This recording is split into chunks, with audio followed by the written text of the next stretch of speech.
Hi guys, welcome back to Physics Wala. അപ്പോൾ relations and functions ടോപ്പിക്കിൽ important ആയിട്ടുള്ള ഒരു പാർട്ടാണ് ഫംഗ്ഷൻസ്. റിലേഷൻസ് പിന്നെയും കുട്ടികൾക്കൊക്കെ വലിയ ബുദ്ധിമുട്ടില്ലാതെ നമുക്ക് എഴുതാൻ വേണ്ടി പറ്റും. ഫംഗ്ഷൻസ് ആണ് ഡിഫിക്കൽട്ട്. ഫംഗ്ഷൻസിൽ എന്തൊക്കെ ടൈപ്പ് ക്വസ്റ്റൻസ് വരാമെന്ന് വെച്ചാൽ മെയിൻലി ഡൊമൈനും റേഞ്ചും കണ്ടുപിടിക്കേണ്ട ചോദ്യങ്ങൾ, പിന്നെ അതേപോലെ തന്നെ ഗ്രാഫിക്കൽ ആയിട്ടുള്ള ചോദ്യങ്ങൾ. അപ്പോൾ ഇതാണ് ഫംഗ്ഷൻസിലെ മെയിൻ സംഭവം. അപ്പോൾ ഇതിൽ ഡൊമൈനും റേഞ്ചും കണ്ടുപിടിക്കുന്നതിൽ ഡൊമൈൻ കണ്ടുപിടിക്കേണ്ട ക്വസ്റ്റൻസ് ആണ് ഈ വീഡിയോയിൽ നമ്മൾ ഡിസ്കസ് ചെയ്യാൻ വേണ്ടി പോകുന്നത്. ഡൊമൈൻ കണ്ടുപിടിക്കുമ്പോൾ നമ്മൾ എന്തൊക്കെയാണ് ശ്രദ്ധിക്കേണ്ട രണ്ട് കാര്യങ്ങൾ നമ്മൾ സിലബസിൽ നിന്നിട്ട് പറയാം കേട്ടോ. സിലബസിൽ നമുക്ക് ടെക്സ്റ്റ് ബുക്കിലൊക്കെ ഉള്ള പ്രീവിയസ് ഇയറിലൊക്കെ ചോദിച്ച ചോദ്യങ്ങളുടെ അടിസ്ഥാനത്തിൽ പറയാണ്, പ്യുവർ ബോർഡ് എക്സാമിന്റെ അടിസ്ഥാനത്തിൽ രണ്ട് കാര്യങ്ങൾ ശ്രദ്ധിക്കുക. ഒന്ന്, ഫ്രാക്ഷൻ ആണോ ശ്രദ്ധിക്കുക. ഇപ്പൊ ഈ ഇത് കണ്ട, ഇതിന്റെ ഒരു ഫ്രാക്ഷൻ പോലെ ഫംഗ്ഷൻ കൊടുക്കുന്നത് x+7/x-2 ഡിനോമിനേറ്റർ ഉണ്ടോ എന്നുള്ളത് നിങ്ങൾ നോക്കുക. ഓക്കെ, ഇവിടെ നിങ്ങൾക്ക് എന്തുണ്ട്, ഡിനോമിനേറ്റർ ഉണ്ട്, x² ഒരു ഡിനോമിനേറ്റർ ഉണ്ട് അല്ലെ, ഫ്രാക്ഷൻ ആയിട്ട് കിടക്കുന്നത്.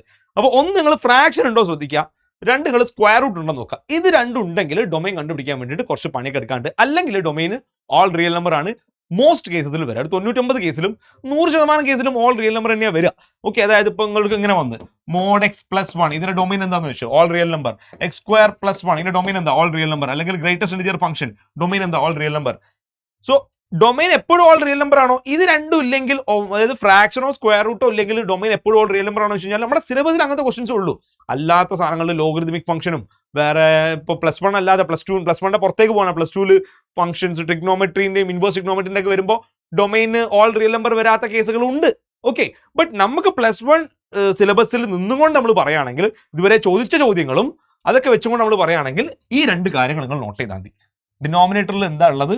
ഓക്കെ, ഡിനോമിനേറ്റർ ഉണ്ടോ, സ്ക്വയർ റൂട്ട് ഉണ്ടോ, ഇത് രണ്ടും ശ്രദ്ധിച്ചാൽ മതി. അപ്പൊ ഇങ്ങനത്തെ ഫ്രാക്ഷൻ വരുന്ന രീതിയിലുള്ള ക്വസ്റ്റ്യൻസിന്റെ ഡൊമൈൻ കണ്ടുപിടിക്കാൻ വേണ്ടിയിട്ട് ഓക്കെ, ഡിനോമിനേറ്റർ ഒരിക്കലും 0 ആകരുത് എന്നുള്ളതാണ്. കാരണം ഡൊമൈൻ എന്ന് പറഞ്ഞാൽ നമ്മൾ കൊടുക്കുന്ന ഇൻപുട്ട് ആണ്, അതിനനുസരിച്ച് ഔട്ട്പുട്ട് ഡിഫൈൻഡ് ആയിരിക്കണം. അപ്പോൾ ഇവിടെ ഇപ്പോൾ ഇത് നോട്ട് ഡിഫൈൻഡ്, ഈ ഫംഗ്ഷൻ ചിലപ്പോൾ നോട്ട് ഡിഫൈൻഡ് ആയി പോകും. കാരണം ഫ്രാക്ഷൻ ആയതുകൊണ്ട് ഡിനോമിനേറ്ററിൽ 0 വന്നു കഴിഞ്ഞാൽ ഡിവൈഡിങ് ബൈ 0 പോസിബിൾ അല്ലാത്തതുകൊണ്ട് നോട്ട് ഡിഫൈൻഡ് ആവും. ഉദാഹരണത്തിന് ഇപ്പോൾ ഇവിടെ f(2) എന്ന് പറഞ്ഞാൽ 2 എന്ന് പറഞ്ഞ സാധനം ഞാനൊരു ഇൻപുട്ട് ആയിട്ട് കൊടുക്കുമ്പോൾ f(2) വരിക 2+7 9 ഡിവൈഡഡ് ബൈ 2 - 2 0 വരും, 9/0 വരും. 9/0 പറഞ്ഞാൽ നോട്ട് ഡിഫൈൻഡ് ആണ്. അപ്പോൾ 2 കൊടുക്കരുത്, അതാണ് ഇതിന്റെ കഥ. അപ്പോൾ ഇതിന് വേണ്ടിയിട്ട് നമ്മൾ ചെയ്യേണ്ടത് എന്താ വെച്ചാൽ, ഡിനോമിനേറ്റർ നിങ്ങൾ കണ്ടോ, ആ ഡിനോമിനേറ്റർ ഒരിക്കലും 0 ആകരുത് എന്ന് മനസ്സിലാക്കാം. ഈ x-2 എന്താവരുത്, ഒരിക്കലും 0 ആവരുത്. അപ്പൊ x-2 0 ആകണത് x2 ആകുമ്പോഴാണ്. അപ്പൊ x ഒരിക്കലും 2 ആകാൻ പാടില്ല. ബാക്കി ലോകത്തിലുള്ള ഏത് നമ്പർ വേണമെങ്കിലും ആയിക്കോട്ടെ, ഏത് റിയൽ നമ്പർ വേണമെങ്കിലും ആയിക്കോട്ടെ. അപ്പൊ ഇതിന്റെ ഡൊമൈന് ഓൾ റിയൽ നമ്പർ നമ്മൾ എന്താക്കേണ്ടി വരും, 2നെ മാത്രം മാറ്റി നിർത്തേണ്ടി വരും. ഈ ഫംഗ്ഷന്റെ ഫസ്റ്റ് ക്വസ്റ്റിന്റെ ഡൊമൈനെ പറ്റി പറയുകയാണെങ്കിൽ, സെക്കൻഡ് ക്വസ്റ്റിന്റെ ഡൊമൈൻ ആണെങ്കിൽ ഇതിന്റെ ഡിനോമിനേറ്റർ, ന്യൂമറേറ്റർ നിങ്ങൾ നോക്കിയേ വേണ്ട, ഇതിന്റെ ഡിനോമിനേറ്റർ എന്താ, x² - 5x+6. അപ്പൊ ഈ x² - 5x+6 0 ആകുന്നത് എപ്പോഴാണ് നോക്കുക, അതിന് റിയൽ നമ്പർ എന്താക്കുക, എന്നിട്ട് ഒഴിവാക്കി കളയുക. അതാണ് നമ്മൾ ചെയ്യേണ്ടത്. അപ്പോൾ എക്സാക്ട് ഇതേ ക്വസ്റ്റ്യൻ തന്നെ നിങ്ങൾക്ക് എക്സാം പേപ്പറിൽ ഉണ്ടാവണമെന്നില്ല. സംഗതി മനസ്സിലാക്കി വെച്ചോ, ഡിനോമിനേറ്റർ 0 ആവാൻ പാടില്ല ഡിനോമിനേറ്റർ ഉള്ള ഫംഗ്ഷൻ ആണെങ്കിൽ. അപ്പോൾ ഡിനോമിനേറ്റർ 0 ആകുന്ന പോയിന്റിനെ റിയൽ നമ്പർ നമ്മൾ ഒഴിവാക്കുക. അപ്പോൾ ഇവിടെ 2 വരുമ്പോഴാണ് 0 ആകുന്നത്, അപ്പോൾ റിയൽ നമ്പറിന് 2 ഒഴിവാക്കുക. സോ ഇങ്ങനെ എഴുതരുത് ഞങ്ങൾ r-2 എന്നുള്ളത്. കാരണം റിയൽ നമ്പർ എന്ന് പറഞ്ഞൊരു സെറ്റാണ്, 2 ഒരു സെറ്റ് അല്ല, ഇപ്പോഴാണ് 2 സെറ്റ് ആയത്. അപ്പോൾ ഒരു സെറ്റിനെ സബ്ട്രാക്ട് ചെയ്യാൻ വേണ്ടി പറ്റുള്ളൂ. ഓക്കെ, അതുകൊണ്ടാണ് r-2 എന്ന് പറയുന്നത്. ഓക്കെ, x² - 5x+6 ഇതിന്റെ കാര്യം പറയുകയാണെങ്കിൽ ഇത് 0, ഇതൊരു ക്വാഡ്രാറ്റിക് ആയതുകൊണ്ട് തന്നെ 0 ആവുന്നത് നിങ്ങൾ സോൾവ് ചെയ്തെടുക്കണം. നിങ്ങൾക്ക് ക്വാഡ്രാറ്റിക് ഫോമിൽ വെച്ച് സോൾവ് ചെയ്യുക, ഓർ ഇതേപോലെ ഫാക്ടറൈസ് ചെയ്യുക സമ്മും പ്രൊഡക്റ്റും വെച്ചിട്ട്. ഇപ്പോൾ പ്രൊഡക്റ്റ് 6ഉം സമ്മ് -5 വരുന്ന രണ്ട് നമ്പർ -2 -3 ആണ്. അപ്പോൾ -2 -3 മൾട്ടിപ്ലൈ ചെയ്താൽ +6 കിട്ടുകയും ചെയ്യും, ആഡ് ചെയ്താൽ -5 കിട്ടുകയും ചെയ്യും. സോ ഇങ്ങനെ ഇതിനെ ഫാക്ടറൈസ് ചെയ്ത് കഴിഞ്ഞാൽ ഇവിടെ -3 അല്ലേ. ഓക്കെ, x-2 × x-3 = 0 ആവണമെങ്കിൽ ഒന്നെങ്കിൽ x-2 0 ആവണം, അതായത് x2 ആവണം, അല്ലെ x-3 0 ആവണം, അതായത് x3 ആവണം. ഓക്കെ, സോ ഇത് വെച്ചിട്ട് 2ഉം 3ഉം ആവുമ്പോഴാണ് x² - 5x+6 0 ആകുന്നത്. അപ്പൊ 0 ആകാതിരിക്കണമെങ്കിൽ ഇതിനെ ഒഴിവാക്കണം. അപ്പൊ ഇതാണ് ഇതിന്റെ ഡൊമൈൻ, r-2 3 ഇതാണ് ഇതിന്റെ ഡൊമൈൻ വരാം. ഇനി ഇത് രണ്ടും ഞാൻ ഡിനോമിനേറ്റർ ഉള്ള കേസിലാണ് പറഞ്ഞത്. ഇനി ഇതല്ല, സ്ക്വയർ റൂട്ട് ഉള്ള കേസാണെങ്കിൽ ഡൊമൈൻ കണ്ടുപിടിക്കുമ്പോൾ എന്താ ശ്രദ്ധിക്കേണ്ടതെന്നാണ് ഞാൻ അടുത്ത് പറയുന്നത് കേട്ടോ. അപ്പോൾ ബാക്കിയുള്ള രണ്ട് ക്വസ്റ്റിനും സ്ക്വയർ റൂട്ട് ഉണ്ട്. അപ്പോൾ ഈ ക്വസ്റ്റിനിൽ √(x-3) ഇതിന്റെ ഡൊമൈൻ എന്ന് പറഞ്ഞാൽ എന്താ ഞാൻ പറഞ്ഞല്ലോ, നമ്മൾ കൊടുക്കുന്ന ഇൻപുട്ട് ആണ് ഡൊമൈൻ. എക്സ് നമ്മൾ കൊടുക്കുന്ന വാല്യൂ ആണ് domain, for which output is defined. ആ സെന്റൻസും കൂടി ഇമ്പോർട്ടൻ്റ് ആണ്, ഔട്ട്പുട്ട് ഡിഫൈൻ ചെയ്യാൻ വേണ്ടി പറ്റണം. ഇവൻ നോട്ട് ഡിഫൈൻഡ് ആകുന്ന സിറ്റുവേഷൻ എന്ന് പറഞ്ഞാൽ ഡിനോമിനേറ്റർ 0 ആകുമ്പോഴാണ്. ഇവൻ നോട്ട് ഡിഫൈൻഡ് ആവുന്നത് സ്ക്വയർ റൂട്ടിനുള്ളിൽ നെഗറ്റീവ് വരുമ്പോഴാണ്. Square root of negative number real നമ്പറിൻ്റെ അകത്ത് ഡിഫൈൻഡ് അല്ല. ഇപ്പോൾ √(-1) എന്താണെന്ന് വെച്ച് കഴിഞ്ഞാൽ അത് റിയൽ നമ്പർ അല്ല. ഇത് നമ്മൾ i എന്ന് പറഞ്ഞൊരു സംഭവമൊക്കെ സിമ്പിളൊക്കെ വെച്ചിട്ട് ഡിനോട്ട് ചെയ്യുന്നത് ഒരു കോംപ്ലക്സ് നമ്പർ, അതൊരു ഇമാജിനറി നമ്പറാണ്, അൺറിയൽ നമ്പറാണ്, റിയൽ അല്ല. അപ്പോൾ നമ്മൾ റിയൽ ഫംഗ്ഷൻസിനെ കുറിച്ച് പഠിക്കുന്നത് കൊണ്ട് തന്നെ നമ്മൾ ഈ പറയുന്ന ഫംഗ്ഷനൊക്കെ റിയൽ ഫംഗ്ഷൻസ് ആണ്. അപ്പോൾ ഇതിന്റെ ഡൊമൈനും റേഞ്ചും ഒക്കെ എന്തായിരിക്കണം, റിയൽ നമ്പറോ അല്ലെങ്കിൽ റിയൽ നമ്പറിന് ഉള്ളിലുള്ള സബ്സെറ്റ് ആയിട്ട് കിടക്കണം എന്തെങ്കിലും സാധനങ്ങളായിരിക്കണം. അപ്പോൾ ഇതിന്റെ ഡൊമൈൻ എന്ന് പറഞ്ഞു കഴിഞ്ഞാൽ ഈ സ്ക്വയർ റൂട്ടിനുള്ളിലുള്ള വാല്യൂ പോസിറ്റീവ് ആകും വിധമുള്ള എക്സിന്റെ വാല്യൂ. സ്ക്വയർ റൂട്ടിനുള്ളിലുള്ള വാല്യൂ നെഗറ്റീവ് ആവാത്ത വിധം, പോസിറ്റീവും ആവാം സീറോയും ആവാം, രണ്ടും അല്ലാതെ സീറോയും ആവാം. അപ്പൊ ഈ x-3 ഓക്കെ, മൂന്നാമത്തെ ക്വസ്റ്റ്യനിൽ സ്ക്വയർ റൂട്ടിനുള്ളിൽ ആരാണുള്ളത്? x-3. x-3 എന്താവരുത്? നെഗറ്റീവ് ആവരുത്. സോ എന്താവണം? പോസിറ്റീവ് ആവാം, അതായത് സീറോനേക്കാൾ വലുതാവാം, ഓർ സീറോന് ഈക്വലും ആവാം, greater than or equal to zero ആവാം. സോ അതിനനുസരിച്ച് നിങ്ങൾ എക്സിന് ഒരു വാല്യൂ കണ്ടുപിടിക്കേണ്ടി വരും. ഈ -3 നേരെ അപ്പുറത്തേക്ക് കിട്ടാൻ മതി. So x greater than equal to 3 വരും. സോ 3യോ 3ന്റെ മുകളിലേക്കുള്ള വാല്യൂ ആണ് ഇതിന്റെ ഡൊമൈൻ. അപ്പൊ ഇതിന്റെ ഡൊമൈനെ നമ്മളൊരു സെറ്റ് ആയിട്ട് ഒരു ഇന്റർവൽ ഫോമിൽ നമ്മൾ എഴുതുകയാണെങ്കിൽ 3 to infinity നമുക്ക് അതിന് പറയാം. 3 മുതൽ അങ്ങോട്ടുള്ള എല്ലാ റിയൽ നമ്പറും എടുക്കാലോ. അപ്പോൾ 3, 4, 5, 6 പറഞ്ഞാൽ അതെല്ലാം ഞാൻ പറയുന്നത് 3, 3.1, 3.01 അതൊക്കെ എടുക്കാം. അപ്പൊ അതുകൊണ്ടാണ് നമുക്ക് ഇങ്ങനെ എഴുതേണ്ടി വരുന്നത്. 3 to infinity വരെ ഇതിന്റെ ഡൊമൈൻ ആണ്. ഓക്കെ, 3 മുതൽ മേലോട്ടാണ് ഇതിന്റെ ഡൊമൈൻ. നാലാമത്തെ ചോദ്യം x² - 9 ഇതിന്റെ ഡൊമൈൻ. അപ്പൊ ഇവിടെ ലീനിയർ നോക്ക്, ഇവിടെ സ്ക്വയർ റൂട്ടിനുള്ളിലുള്ളത് ഒരു ലീനിയർ ആയിട്ടുള്ള ഇക്വേഷൻ ആണ് x-3. ഇവിടെ എക്സിന് സ്ക്വയർ ഉണ്ട്. അപ്പൊ അത് സോൾവ് ചെയ്യാൻ കുറച്ചൊരു ബുദ്ധിമുട്ടാണ്.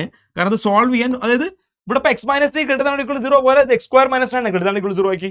ഇനി ഇതിന് എക്സിന്റെ വാല്യൂ കണ്ടുപിടിക്കണം. ഇവിടെ ഇപ്പം -3 അപ്പുറത്തേക്ക് ഇട്ട് എക്സിന്റെ വാല്യൂ 3യോ 3ന്റെ മുകളിലേക്കോ ആവണം എന്ന് പറഞ്ഞ പോലെ ഇതിന് അങ്ങനെ സോൾവ് ചെയ്യാൻ വേണ്ടി പറ്റില്ല. കാരണം ഇത് ലീനിയർ അല്ല, ക്വാഡ്രാറ്റിക് ആണ്. ലീനിയർ ഇക്വേഷൻ സോൾവ് ചെയ്യാൻ വേണ്ടിയിട്ട് പിന്നെ ഓക്കെ നമുക്കിത് എളുപ്പമാണ് സോൾവ് ചെയ്യാൻ. പിന്നെ ഒരു ചാപ്റ്റർ ഉണ്ട് ഇതിന്. ഇപ്പോൾ കോംപ്ലക്സ് നമ്പർ കഴിഞ്ഞിട്ട് അടുത്ത് വരാൻ പോകുന്ന ഒരു ചാപ്റ്റർ ഉണ്ട്. അതിൻ്റെ അകത്ത് മെയിൻലി ഇതേപോലത്തെ ഇനീക്വാലിറ്റി വരുമ്പോൾ എങ്ങനെയാണ് സോൾവ് ചെയ്യുക എന്നുള്ളതാണ് പഠിപ്പിക്കുന്നത്. ബട്ട് അവിടെയും ഈ ക്വാഡ്രാറ്റിക് വരുമ്പോൾ എന്താ ചെയ്യേണ്ടതെന്ന് പഠിക്കുന്നില്ല. സോ അതിന് കുറേ മെത്തേഡുകളൊക്കെ ഉണ്ട്, കുറേ ഷോർട്ട് കട്ടുകളൊക്കെ ഉണ്ട്. അങ്ങനെ സിലബസിൽ ഉള്ളതും ഇല്ലാത്തതുമായിട്ട് സാധനങ്ങളൊക്കെ ഉണ്ട്. പൊതുവേ കുട്ടികൾ ഇത് ചെയ്യും, ഒരു അനാലിറ്റിക്കലി ഒരു ഗസ് ചെയ്തിട്ട് പിന്നെ ഇതേപോലത്തെ ചോദ്യങ്ങൾ ചെയ്ത് ഒരു പ്രാക്ടീസ് ആയിട്ട് അതിന്റെ മേലെയാണ് ചെയ്യൽ. അത് x² - 9 എന്തായിരിക്കണം? ഗ്രേറ്റർ ദാൻ 0 ആയിരിക്കണം. ഗ്രേറ്റർ ദാൻ 0 പറഞ്ഞാൽ പോസിറ്റീവ് ആയിരിക്കണം. അത് x² എന്ന് 9 സബ്ട്രാക്ട് ചെയ്താൽ നിങ്ങൾക്ക് ഒരു പോസിറ്റീവ് നമ്പർ വരണം. അപ്പൊ ഈ x² എന്തായാലും 9നേക്കാൾ വലിയ നമ്പർ ആയിരിക്കണം അല്ലേ? കാരണം ഈ x² ഒരു ചെറിയ നമ്പർ ആ വിചാരിച്ചോ. x² എക്സിന്റെ സ്ക്വയർ ഒരു 8 ആണെന്ന് വിചാരിച്ചോ. അപ്പൊ 8 - 9 എന്ന് പറഞ്ഞാൽ -1 ആവും. അത് നെഗറ്റീവ് നമ്പർ ആണ്. പോസിറ്റീവ് നമ്പർ കിട്ടണമെങ്കിൽ ഈ x² വാല്യൂ 9ന്റെ മേലെ വേണം. സ്വാഭാവികം അല്ലെ? x² വാല്യൂ 9ന്റെ മേലെ വരണം. ഓക്കെ, അല്ലെ? x² ഇപ്പൊ ഒരു 10 വരാൻ വിചാരിച്ചു. x² 10 വരികയാണ്. അപ്പൊ 10 - 9 എന്ന് പറഞ്ഞാൽ പോസിറ്റീവ് വാല്യൂ ഒന്ന്. അപ്പൊ 9 വന്നാലും 0 വരും. 9ഓ 9ന്റെ മേലേക്കോ വരണം. അപ്പൊ എക്സിന്റെ സ്ക്വയർ 9ഓ 9ന്റെ മേലേക്കോ വരണമെങ്കിൽ എക്സിന്റെ വാല്യൂ എന്തായിരിക്കണം? എക്സിന്റെ സ്ക്വയർ 9ഓ 9ന്റെ മേലേക്കോ വരണം. അപ്പൊ എക്സിന്റെ വാല്യൂ എന്തായിരിക്കണം? 3 ആവണം, അല്ലെങ്കിൽ 3ന്റെ മേലേക്ക് ആവണം അല്ലെ? x 3 ആയാൽ x² 9 ആവും. x 3നേക്കാൾ വലുതാണെങ്കിൽ x² 9നേക്കാൾ വലുതാവും. സ്വാഭാവികം. സോ ഇതിന്റെ ഡൊമൈൻ എന്ന് പറഞ്ഞു കഴിഞ്ഞാൽ നമ്മളൊരു വര വരച്ചിട്ട് ഞാൻ പറയണമെങ്കിൽ ഒന്നെങ്കിൽ 3ന്റെ മേലേക്കായിരിക്കണം അതിന്റെ ഡൊമൈൻ. ഓക്കെ, നമ്മൾ എക്സിന് കൊടുക്കാൻ പറ്റുന്ന വാല്യൂ ഒന്നെങ്കിൽ 3ന്റെ മേലേക്കായിരിക്കണം, അല്ലെങ്കിൽ -3ന്റെ താഴത്തേക്കായാലും മതി. കാരണം -3ന്റെ താഴത്തേക്കുള്ള വാല്യൂസിനെ പറ്റി നിങ്ങൾ ആലോചിക്കുമ്പോൾ അതിന്റെ സ്ക്വയർ ആണെങ്കിലും എന്തിനേക്കാൾ വലുതാണ്? 9നേക്കാൾ വലുതാണ്. ഉദാഹരണത്തിന് ഇപ്പോൾ -4ന്റെ സ്ക്വയർ 16 ആണ്. അപ്പോൾ 16 9നേക്കാൾ വലുതാണ്. ഓക്കെ, ഇപ്പോൾ -3.1ഓ -3.01ഓ ഇവരുടെയൊക്കെ സ്ക്വയർ എന്താണ്? 9നേക്കാൾ വലുതാണ്. സോ ഇതിന്റെ ഡൊമൈൻ എന്ന് പറഞ്ഞു കഴിഞ്ഞാൽ ഇതിന്റെ അപ്പുറത്തേക്കുള്ള വാല്യൂസ് ഇതിന്റെ ഇപ്പുറത്തേക്കുള്ള വാല്യൂസ് ആണ്. അതായത് ഇതിന്റെ ഇപ്പുറത്തേക്ക് പറഞ്ഞാൽ അങ്ങനെ ഇൻഫിനിറ്റി വരെ വരാം. -∞ മുതൽ -3 വരെ ആകാം. അല്ലെങ്കിൽ എന്ന് വന്നുകൊണ്ടാണ് അവിടെ യൂണിയൻ വന്നത് കേട്ടോ. ഓർ എന്ന് പറഞ്ഞ ഈ ഇംഗ്ലീഷ് സാധനം എപ്പോഴും യൂണിയനോടും, ആൻഡ് എന്ന് പറഞ്ഞാൽ എന്താ പറയുക, ഇന്റർസെക്ഷനുമാണ് വരിക. ഓക്കെ, അപ്പൊ ഇങ്ങനെയും ആവാം, ഓർ അങ്ങനെയും ആവാം, 3ന്റെ മേലേക്കും ആവാം, 3 to infinity. ഓക്കെ, സോ ഇപ്പൊ ഡൊമൈൻ കണ്ടുപിടിക്കാനുള്ള മെയിൻ ആയിട്ട് ഈ രണ്ട് സാധനങ്ങളാണ്. മെയിൻ ആയിട്ട് പറഞ്ഞാൽ ഇത് മാത്രമാണ് എപ്പോഴും ചോദിച്ചിരിക്കുന്നത്. ഇതൊന്നും അല്ലാതെ ചോദിക്കുകയാണെങ്കിൽ എപ്പോഴും ഓൾ റിയൽ നമ്പർ ആണ് ഡൊമൈൻ വരുന്നത്. ട്രിഗ്നോമെട്രി, ലോഗരിതം പോലത്തെ സാധനങ്ങളൊന്നും ക്വസ്റ്റ്യനിൽ ഇല്ല എന്ന് വിചാരിച്ചോ. ബാക്കിയുള്ള ട്രിഗ്നോമെട്രി, ലോഗരിതം, പിന്നെ +2 പഠിക്കാനുള്ള ഇൻവേഴ്സ് ട്രിഗ്നോമെട്രി പോലത്തെ സാധനങ്ങളൊന്നും നിങ്ങൾ കാണുന്നില്ലെങ്കിൽ ഇതിന്റെ ഡൊമൈൻ ബാക്കി സിലബസിലുള്ള ഏത് സാധനം വന്നു കഴിഞ്ഞാലും ഡൊമൈൻ ഓൾ റിയൽ നമ്പർ ആണ്.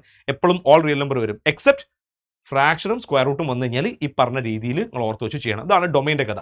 ഇതേപോലെ റേഞ്ച് കണ്ടുപിടിക്കുന്ന സാധനങ്ങൾക്ക് മറ്റൊരു വീഡിയോ ആയിട്ട് ഞാൻ വരുന്നതാണ്. അതേപോലെ തന്നെ ഗ്രാഫിന്റെ ക്വസ്റ്റ്യൻസ് എങ്ങനെയൊക്കെ വരും എന്നുള്ളത് അത് മറ്റൊരു വീഡിയോ ആയിട്ട് ഞാൻ ചെയ്യുന്നതാണ്. അപ്പോൾ നിങ്ങൾ ഇതിന്റെ ആവശ്യത്തിന് നിങ്ങളൊന്ന് ഇത് കണ്ടിട്ട് ഇത് കാര്യങ്ങളൊക്കെ കൺസെപ്റ്റ് ഒക്കെ ലാസ്റ്റ് വരെ കണ്ടിട്ട് ക്ലിയർ ആണെങ്കിൽ നിങ്ങൾ കമന്റ് ചെയ്താൽ മതി. മറ്റൊരു വീഡിയോ നമുക്ക് ചെയ്യാം. എന്തെങ്കിലും ഡൗട്ടുകൾ ഉണ്ടെങ്കിൽ അതും ഇതിന്റെ താഴത്ത് കമന്റ് ചെയ്താൽ മതി. നമുക്ക് മറ്റൊരു വീഡിയോയിൽ കാണാം.